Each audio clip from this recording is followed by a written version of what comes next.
Welcome to Roto Wire. Jim Coventry, Anthony Cervino, breaking down the non-competitive Monday night game in the NFL playoffs is what it is. We're going to talk about that for sure. We'll also give another look ahead to the next weekend of games. Hopefully they're a little bit better, Anthony. What I'm going to say is this, though. This is wild card weekend, and I get it. This is usually not the most competitive weekend of games. It's the way it is. But we had Texans by 20 on Saturday. The Ravens by 14 Saturday night. We had the Bills by 24 Sunday afternoon. The Eagles by 12. We finally got the great game with the Commanders and Buccaneers, a 3-point game. Was it the shootout we wanted? No.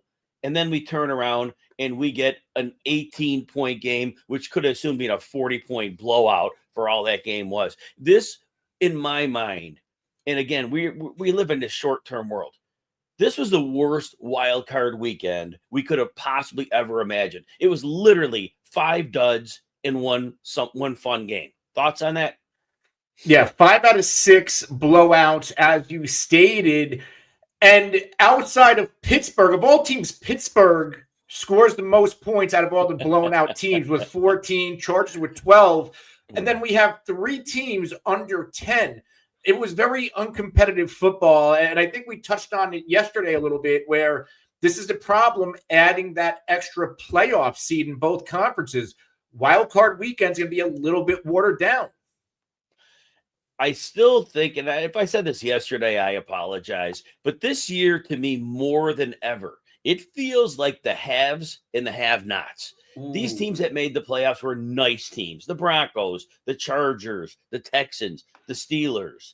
They were nice teams. Even the Buccaneers and the Commanders were nice teams.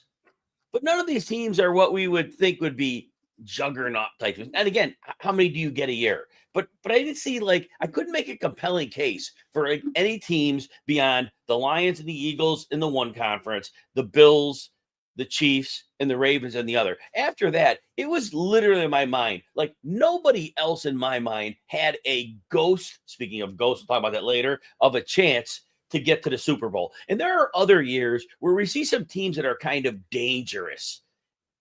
This was really a weird year. And we had a lot of teams in the NFL with very few wins.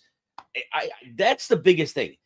We know any team can win on any Sunday, but it just, again, the haves and the have-nots. What are your thoughts on that? Well, number one, we had 15 NFL teams out of 32 win double-digit games. Right. 15. Now, on the other side, this season saw 10 teams finish with fewer than 5 wins, the most since 2005. There's a lot of variance, but a lot of these double-digit win teams, they were really mediocre teams. So we move on. And that's kind of where we'll just go into the Monday night game. And the Rams, they get all the credit. We're going to spend plenty of time talking about it. But the real story in this game, for most people, was Sam Darnold. I think he was losing millions of dollars every time he dropped back in this game in potential future earnings. He had the Week 18 game, and the Lions sold out on the blitz, and basically that was it. They destroyed the Vikings, and Sam Darnold looked like the same old Sam Darnold who had gotten run out of a number of towns in the past. I thought going into this game, look, the Rams had a nice pass rush. In the second half, it was a bottom 10 pass rush. And I know the Christian Darrisaw left tackle being injured in that first meeting against the Rams, they never could replace Darrisaw. Even though they brought in Cam Robinson, the rest of the line took a hit for that, and their run game took a hit. But I thought that Kevin O'Connell, I've given him a lot of credit as a coach. And what I thought he would do here is, again, not thinking the Rams would go all out crazy sending people, but to know that's in the bag of tricks, to have some quick passing game. You had these receivers, bunch them, do something. Kevin O'Connell's considered a great coach. Darnold was terrible. 95% of the fault fell on him. He was seeing, back in the day, ghosts. He was terrible. But his coach didn't do him any favors, Anthony. Yeah, no, I felt like the past 2 games, Week 18, that blowout against the Lions, last night, I did not love the Kevin O'Connell play calling. And I know the Vikings, they've let up pressure to the quarterback all season long, but Darnold was able to evade it. Something happened in that Lions game. I think it really gutted Darnold and his confidence, and it spilled over into yesterday. And I don't want to discredit the Rams defense. It's been an ascending unit all season long, especially towards the end of the year. They don't give up a lot of points. But that defense, I think they had 8 or 9 total sacks. Jared Verse looks like, he's not going to be another Aaron Darnold, but Donald retires and they get a guy like Verse who is also going to develop into a big time game changer. But when it comes to Sam Darnold, I think when he loses the confidence, this is what you get, what we've seen in the past 2 games. And if you watch the broadcast, Troy Aikman summed it up. I think it was right around the 3rd quarter or early in the 4th. Troy Aikman said, when you cannot complete a screen pass, that is very telling. And it was a screen, looked like to the right side to Aaron Jones, and he just put it was too low and far. And that's exactly what Troy said. When you cannot complete that screen pass, it is very telling. And I tweeted out something in the 2nd quarter of that game. Why isn't Nick Mullins coming in the game? At some point, Sam Darnold's a free agent. So it's not like you got him under a 5-year deal or something. You got to keep him happy. Nick Mullins, look, he's not a good quarterback, but he's a gunslinger. And at this point, they needed a gunslinger to give him a chance because I don't know how Kevin O'Connell in his mind could have said, this is going to get better. There is no way that game was getting better at any point. What did you have to lose? You are not pot invested in Sam Darnold. If Mullins goes flat, who cares? But the other thing they could have done, fine, put Justin Jefferson out there, bring 3 tight ends in, and just make sure nobody is getting to Darnold. And protect him for 5 seconds because Justin Jefferson, look, how many defenders could they put if you use that many bodies? There was nothing they did. Again, pull the quarterback, put 3 tight ends in and say, JJ, go beat somebody. We'll give you as much time as we need. Not a single adjustment in my mind seemed to be made. And that was just, again, it was a horrible way to end the season. And any final thoughts on this? Yeah, I drank the Kool-Aid. I thought regardless of what happened yesterday, they got to bring Darnold back. I completely retract that. This version of Darnold, I think this is potentially going to spill over into next season. I think we are once again going to get that go seeing Sam Darnold. And I don't know what the Vikings do. You got J.J. McCarthy. I know there are some rumors out there. Maybe they go full circle, Brett Favre, Aaron Rodgers, and bring Rodgers in for a year. I don't know, but I don't think Darnold should be brought back. And if he is, I would not pay him a lot of money. No, Darnold has a history. And this history came to bear fruit, bad fruit, at the end of the season. Like, I agree. You and I had this discussion on this show that Darnold had up through week 17. How did the team not bring him back? Mm-hmm. Now, how do they bring him back? And I don't think you can. I don't, because knowing what we know now, you just can't. Now, we'll change gears to the Rams. The Rams deserve some talk here. Playoff football. And I talk about this, and I did not do well enough as an analyst because I never know what a coaching staff's going to do. But if you have a weakness in the NFL playoffs, most coaching staffs will make sure to expose that weakness and make you play left-handed. And the Rams, and I know the broadcast was giving all this credit to David Shula. David Shula did exactly what a playoff coach should have done. The Rams were not protecting. Sam, that week 18 was telling. Sam Darnold under pressure, the offense couldn't move. And they followed that blueprint. They said, we are sending people. And we're going to play they played a little more physical man coverage than usual because their whole point was this, Anthony. If you sit back in a soft zone and you bring pressure, he still could find somebody. But if you put hands on a receiver for the first 1 second of a route or so, and the pressure's coming, now Darnold's got to make a decision, and he can't do that. And so the credit in the game plan is they did to a degree. They took elements of the Lions game plan, and that's playoff football. And we saw it all weekend long. So the Rams took away what the Vikings couldn't do, and they went after it, and they knew they wouldn't have a counterpunch. So what credit did you give to the Rams on this count? I thought the Rams defense coming into this, because down the stretch, I think they've given up fewer than 20 points in a bunch of games in a row. In the final 3 or 4 games, they were under that 10 to 12 mark. But it's like, who have they played? And I know you can only play who's on your schedule. I'm like, all right, but this Vikings offense is going to bounce back. It's going to expose this Rams defense. This Rams defense smothered Sam Darnold. The pass rush won. They created turnovers. I mean, I give a lot of credit to this Rams defense. And this Rams defense, similar to how we talk about the Ravens turning it on at the right time, this might be the hottest defense in the NFC right now. I'm going to stammer and have hem and haw on that. They played a good game. The Rams played a good game. That I'll give them that. They took away what the Vikings couldn't do. I won't go to the point saying they're even a good defense. They're a below average defense. This is a bad defense. It's a bad defense. They played the Jets down the stretch. I know they had some other cake matchups, and the Vikings in this stage, they just took advantage. I won't go that far because their corners can't cover. Their corners simply can't cover. They played the Cardinals down the stretch. Cardinals were awful. So I get what you're saying. In terms of numbers, yes. In terms of real football, right? If they play they're gonna play a big boy offensive line last week. I'd like to see them get 2 sacks. I think I'd like to see them get 2 sacks in that game. But doesn't confidence play a role? Like, I get it's the playoff. Like when you have this much confidence, almost like how I felt about Baker Mayfield, where you think you can just, hey, we can beat anybody right now. Look how we're playing. And maybe I'm giving them too much credit for that, but I kind of like the momentum swing they're on. Remember this, Anthony. You've heard me say this on multiple shows as well. If this wasn't a playoff game, I wouldn't have bet anything on this game because I've said all year, you never know what version of the Rams you're going to get.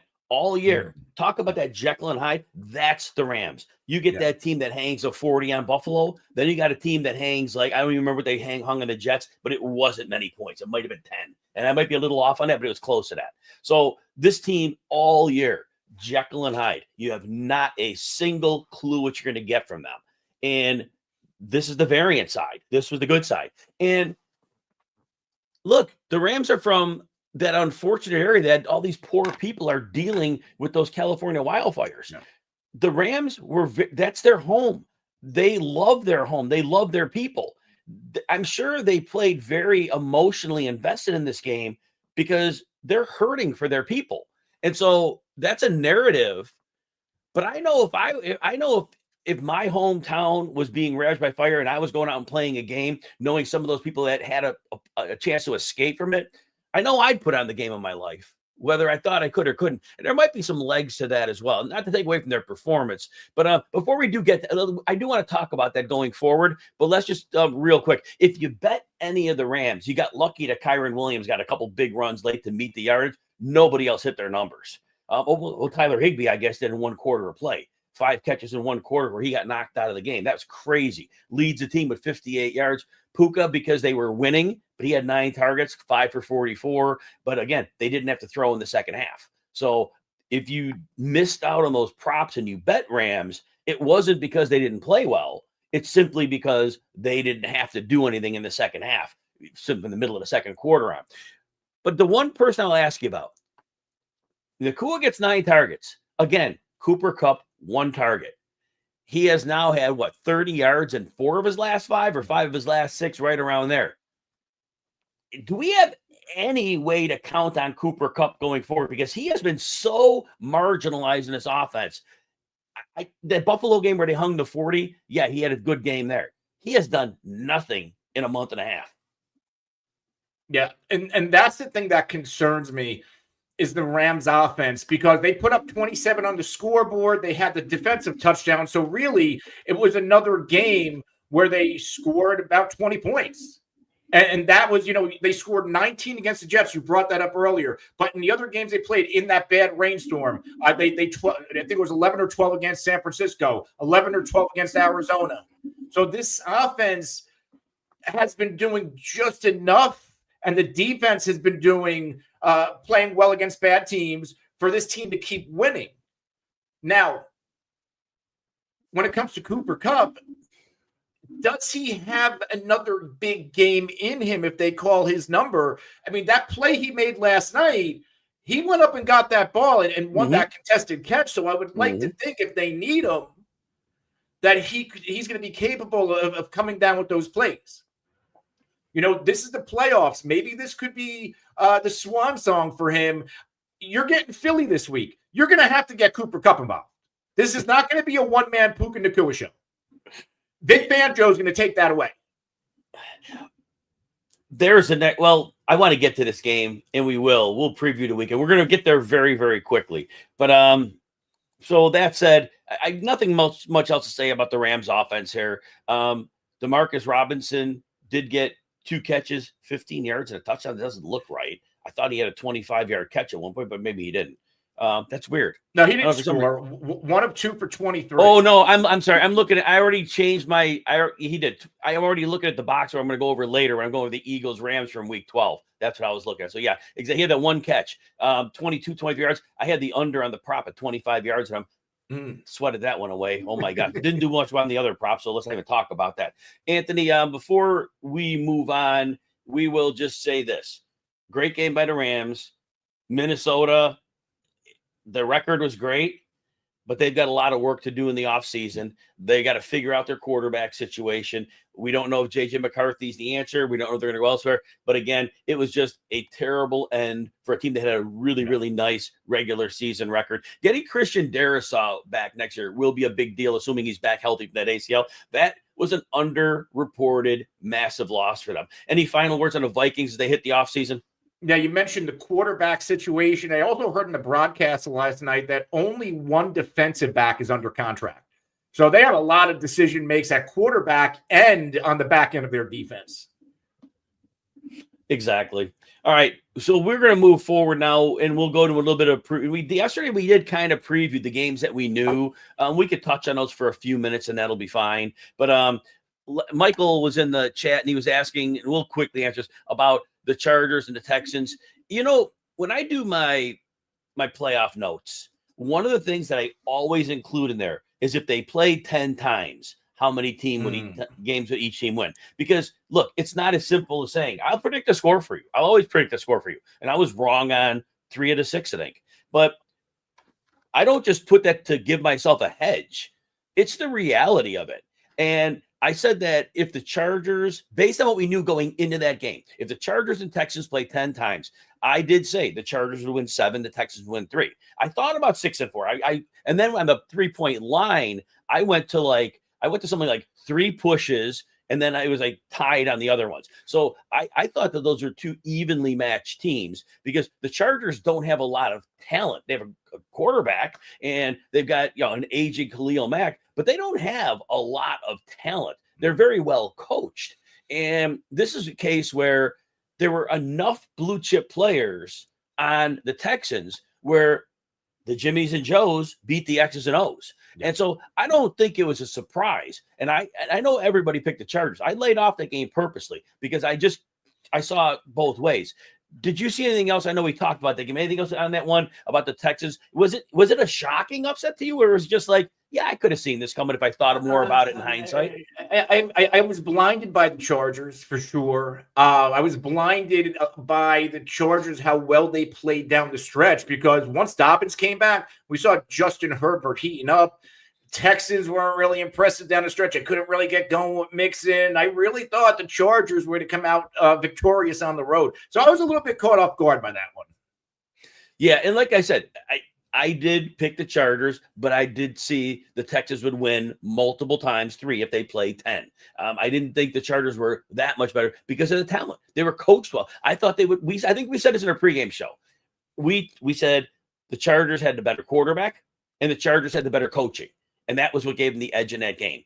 Ultimately, it was Will Anderson and Danielle Hunter making a massive, massive edge. Nico Collins showing up in a big way. Joe Mixon was late in the game. He really wasn't the reason they won it. He's the reason they cemented it. So there was that. So, all right. So we'll move forward now.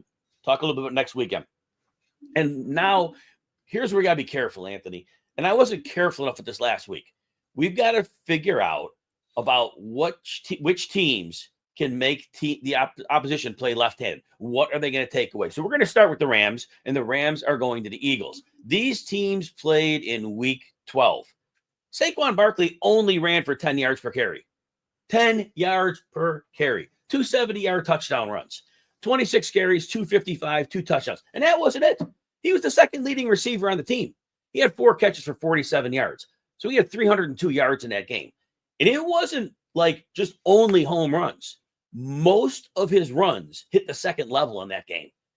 The Rams had no physical ability to deal with that line. That line shredded them, had them blown off the ball on almost every snap.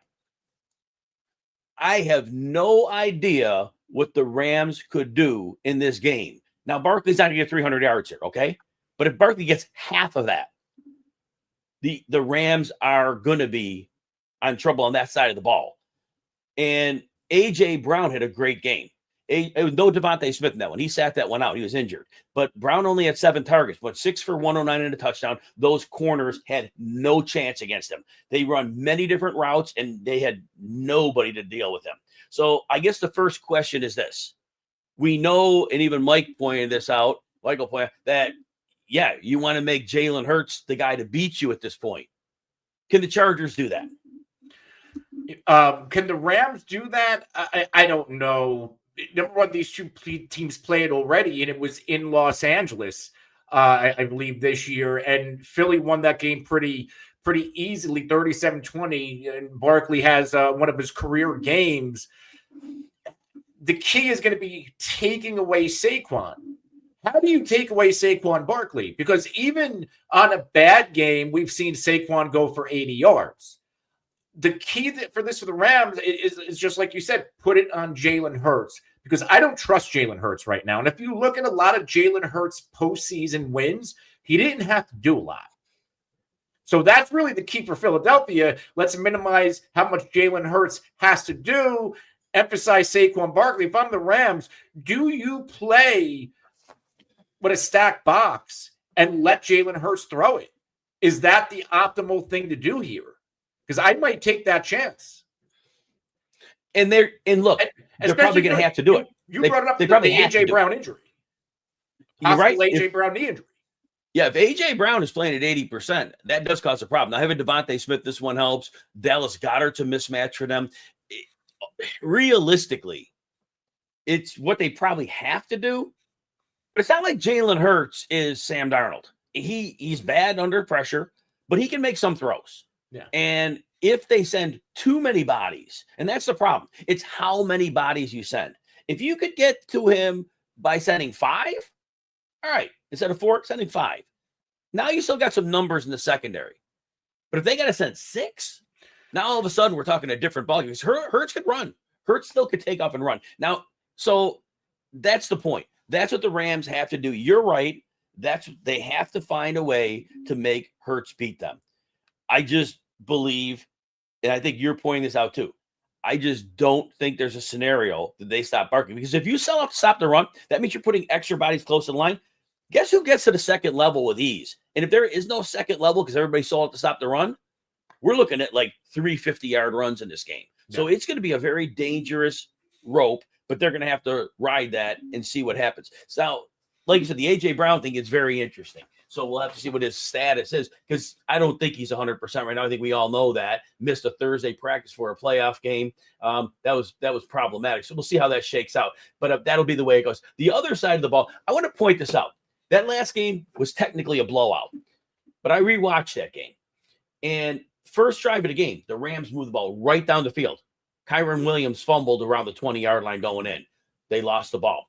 The next drive, the Rams took it right down the field and they scored. So the Rams were ready to score some real points in this game.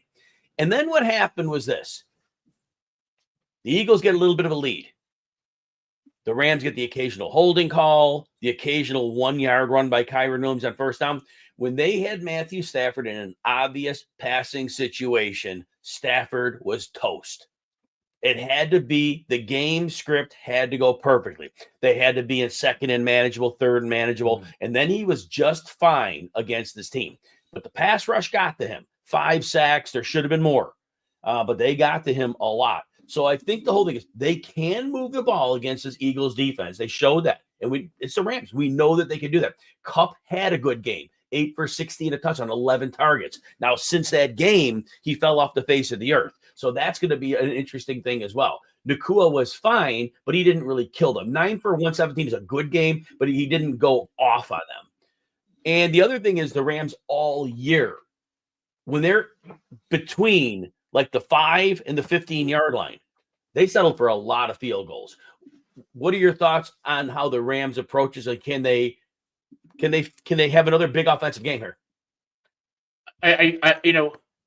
This is the playoffs. It's McVay. It's not like he's not battle tested with Matthew Stafford, and they certainly have the components. This goes back to what we talked about earlier. Can Cooper Kupp show up? Because he hasn't. I don't think this could be a Puka Nacua and Kyron Williams game. They just lost Tyler Higbee. They need Cooper Kupp in this football game to not only keep it close, but to also win it. If Cooper Kupp is invisible, I think it's going to be a long afternoon. I think Cooper Kupp might be the difference, the make or break for the Rams offense this week. I think he's going to have to be. Since these teams just played in week 12, the film is relevant from that game. It's very relevant. And the Eagles are going to think, all right, if we could do a little better against Kyron Williams, and they didn't do badly against him, but he had a few chunk runs. If we do a little better against him, and their run defense has gotten better, and if we could come up with a little something, a little wrinkle to deal with Nacua, they could cripple this offense fast. But it's hard to do. It's hard to do both of those. On the other hand, we already said it. They're going to try to take Saquon away. Good luck. The line is 6 on this game.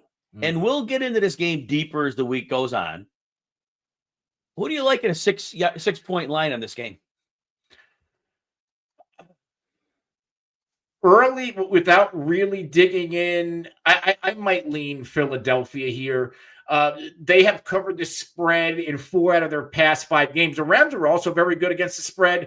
Since December 1st, they've covered in every game outside of the Arizona game about 3 weeks ago. So these are both very good teams when it comes to betting against the spread. But I think I would lean Philadelphia at home to cover.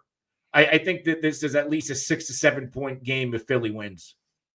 I hate to be reactive, but seeing that first week of the playoffs and seeing the difference in class between the teams and seeing the blowouts, it really indicated more that there's an upper class, which is only a few teams, and then everybody else is in this middle class, and it's not even close between them.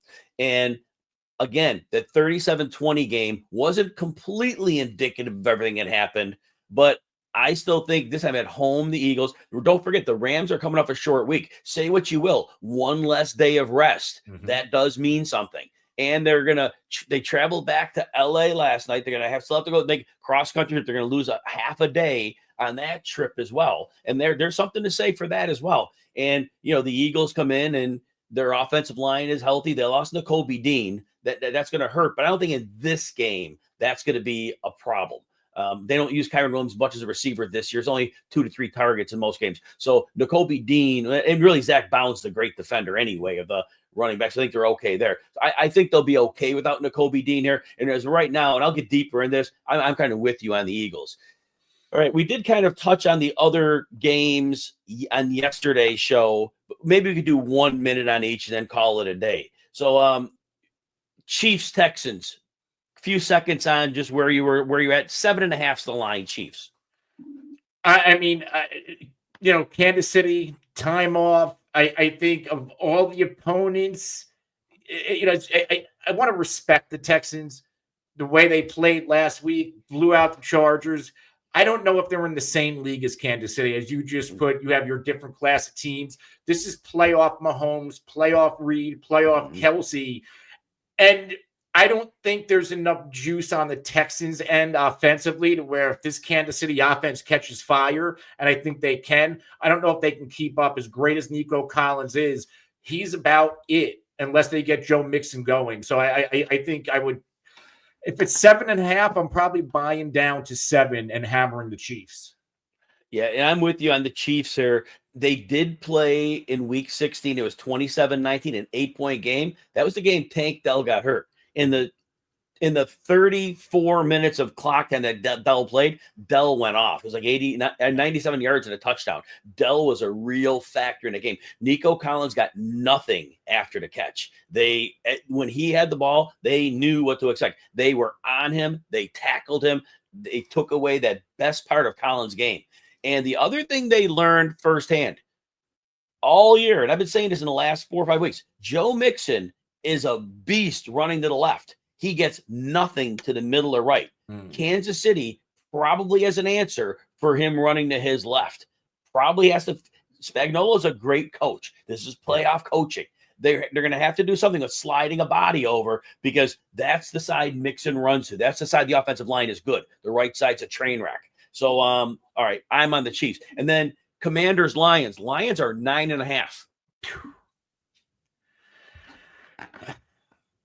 Is it crazy? And it's the playoffs. I get it. This is not the wild card round, but I don't think the Commanders are in the same stadium as the Lions. If we get this Lions team we have seen all season long, and they just blew out Minnesota, a 14-win team.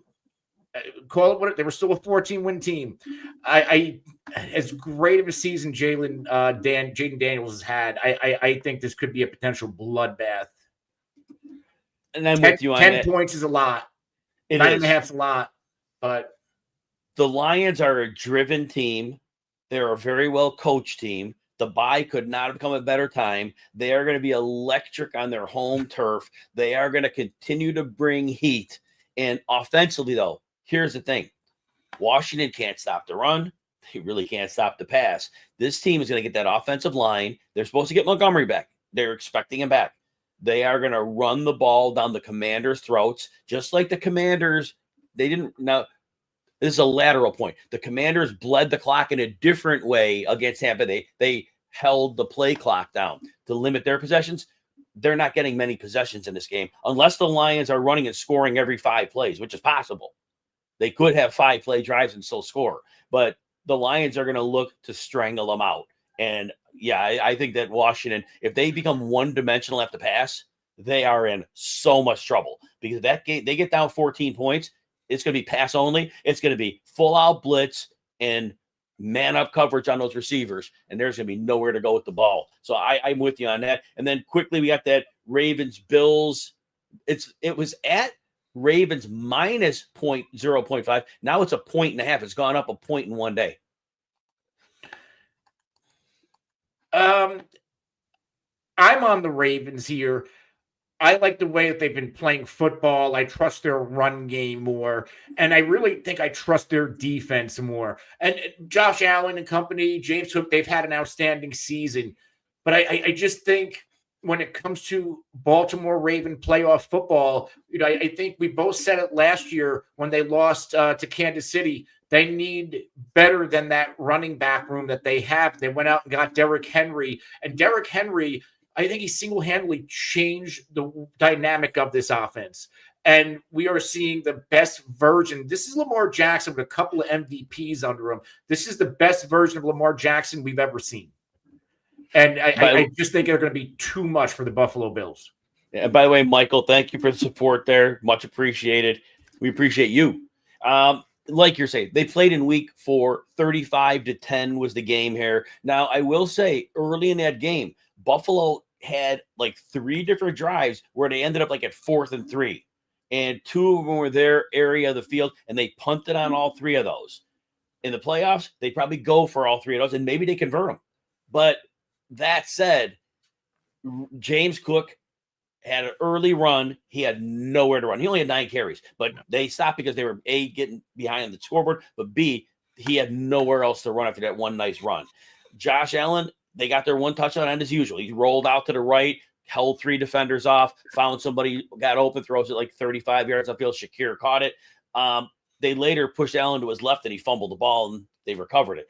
And so I just think the Ravens defensively are going to have a lot of answers for the Bills. And like you said, Derrick Henry, again, over 200 yards in that first meeting, and Lamar Jackson, and they've integrated better. So I hope we get the classic game we want. Don't be surprised if the Ravens win this one with a little bit of ease, and I'm jumping on this line early. Early this morning, a little more this morning. I'm getting on that line. All right, let's see if we got anything else here. Ravens clicking. All right, yep, Michael, I see that. Yep, we were with you. We think the Ravens are rolling right now. Yeah. So we'll see how that goes on. Anthony, any last words before we're out of here? Yeah, I have a quick betting pick because these spreads are so large in Kansas City and Detroit. If you take an alt spread 2-game parlay, Kansas City 2.5, Detroit 4.5, it brings it down to -122. I think that's a very safe bet that I would throw at least a unit on.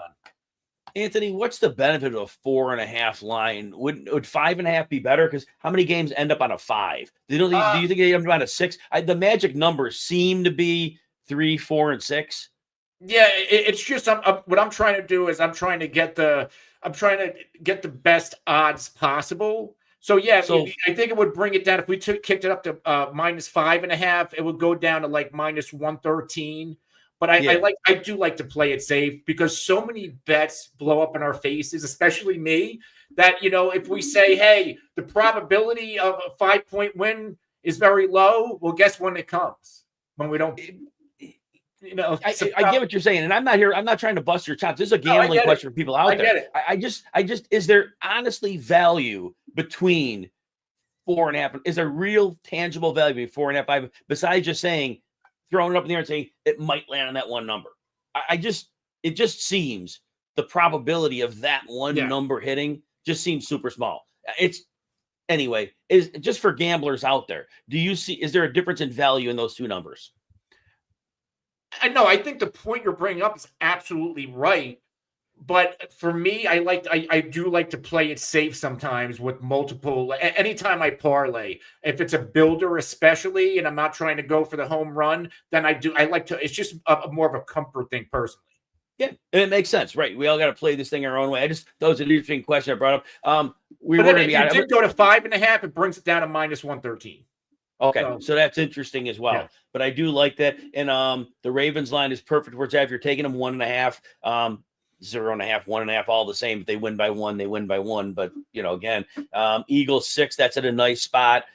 You could alt that line down to 2.5. Yeah, you could do that if you were going to really feel comfortable. But again, we'll see how that shakes out. Anthony, let's answer Dan's question. Let's get out of here then. You can answer this one dynasty question. One quarterback, half PPR, got offered Pickens for McMillan. Should he do it? So if you're getting Pickens, I don't. I think I would do it if I'm getting McMillan because I think there's a high probability that Chris Godwin has played his last down in Tampa Bay. Oh, please don't and if say that's the case, then McMillan is going to be the number 2 there. Plus, we know he already works in this offense with Baker Mayfield and Liam Cohen, assuming Liam Cohen stays. I don't know what's happening in Pittsburgh at the quarterback position. And unless it gets significantly better, this version of George Pickens, and I'm one of the biggest Pickens guys out there. Same. He needs a quarterback. He does. I think the more that it goes in the wrong direction, the bad version of George Pickens is going to keep rearing its ugly head. Meaning, whatever you want to call it, upstairs. Bad George, no good. Like Frank, like bad George, no good. Fire bad. I didn't mean that. That was not an insensitive mark toward California. That was me saying Frankenstein. Sorry, that was dumb. I didn't mean anything by that. I think you know that. You guys know me. You know that. Ever in my life. Is there a world where Pittsburgh just trades George Pickens? Because he wants. All right, out. That's for an off-season show. That's for an off-season show. Michael, I don't do dynasty shows. I'm a redrafter. That's what I do. So I won't. We'll have Alan Soslowski. I know is our big dynasty guy. Maybe he'll bring Anthony on some of those shows. I don't know how that'll shake out. But I'm not a dynasty guy. I could talk about any player anytime. Just all the dynamics of dynasty. I always think it's like a specialized world, and I'm like that. Early down back. And my early down back is redraft. Yeah, so I do sit that one on. Anthony, what about you in Dynasty? I like Dynasty. I play it. I think there are more hardcore players out there, but I can certainly hold my own in dynasty leagues. I play it a little bit differently. I know dynasty is about the long term. I actually prefer keeping my team competitive. Like, instead of taking a second round pick, I'd rather take that second round pick and maybe flip it for a veteran that can help me come into money this year, if that makes sense. Yes. So I told Anthony before the show, I'll quick 15-minute show, and we're out 40 minutes later. Get us talking football. It never ends. Here's what you need to know for the rest of the week. Wednesday, which is, depending when you're watching tomorrow, will be January 15th, 11 a.m. I'll be on with Joe Bartle. We'll do a deeper dive on the all 4 games for this weekend. And then Anthony and I will be on twice this weekend. After the Saturday night game, which would be probably 11:20 Eastern. As soon as that game ends, we'll be on. We'll give you instant reactions to those 2 Sunday games and Saturday games. So Saturday after the night game, and then Sunday it's a 3 and a 6:30 Eastern game. So that'll end a little bit earlier. So we're looking like at 9 Central, 10 Eastern or so when it ends. So we'll be on after that one as well. So we'll definitely get you after the second game of each of those. So join us where you're watching us now, but we'd love to go over those reactions with everybody out there. And Anthony, anything else? No, looking forward to another, hopefully more competitive week of football. Hopefully, and I'm getting very nervous the more I'm breaking these games down, but hopefully I'm wrong. Love to be wrong here. All right, everybody, have a great rest of the day. Come back for the rest of the shows. Free trial at RotoWire, rotowire.com/Jim. No credit card needed. Check out everything I got to offer. Even if you're into baseball, we got you. All sports, we got you covered. Have a great day, everyone.